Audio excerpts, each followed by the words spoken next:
સુરત શહેરમાં રખડતા શ્વાનોનો આતંક યથાવત જોવા મળી રહ્યો છે। શહેરની નવી સિવિલ હોસ્પિટલમાં ડોગ બાઇટના ઇન્જેક્શન લેવા માટે લોકોની લાંબી લાઈનો લાગી રહી છે। દરરોજ નવી સિવિલ હોસ્પિટલમાં આશરે 100 થી 120 ડોગ બાઇટના કેસ નોંધાઈ રહ્યા છે, જે શહેર માટે ચિંતાજનક સ્થિતિ દર્શાવે છે।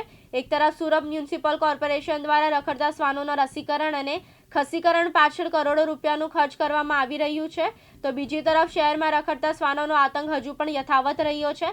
આ સ્થિતિને લઈને નાગરિકોમાં રોષ અને ભયનો માહોલ જોવા મળી રહ્યો છે।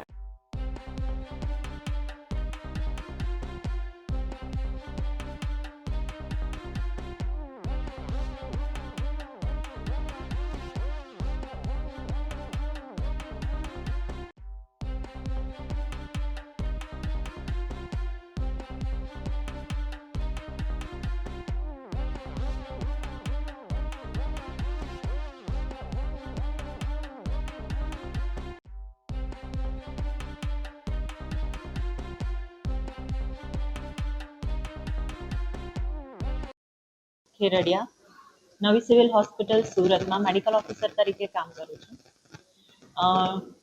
ડોગ બાઇટમાં ARV વેક્સિનેશનમાં નવેમ્બર મહિનામાં 1521 કેસ આવેલા હતા તથા ડિસેમ્બર મહિનામાં આજે અત્યાર સુધી 1290 કેસ નોંધાયેલા છે।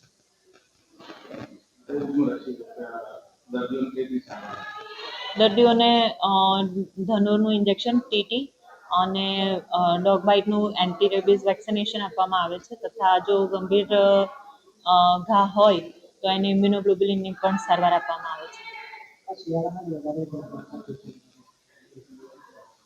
એ વિશે ખાસ તો હું કંઈ કહી શકું નહીં, પણ હાલ છેલ્લા 2 મહિનાનો આંકડો જોતા વધારે કેસ નોંધાયેલા છે। યાસીન દારા, દિવ્યાંગ ન્યૂઝ, સુરત।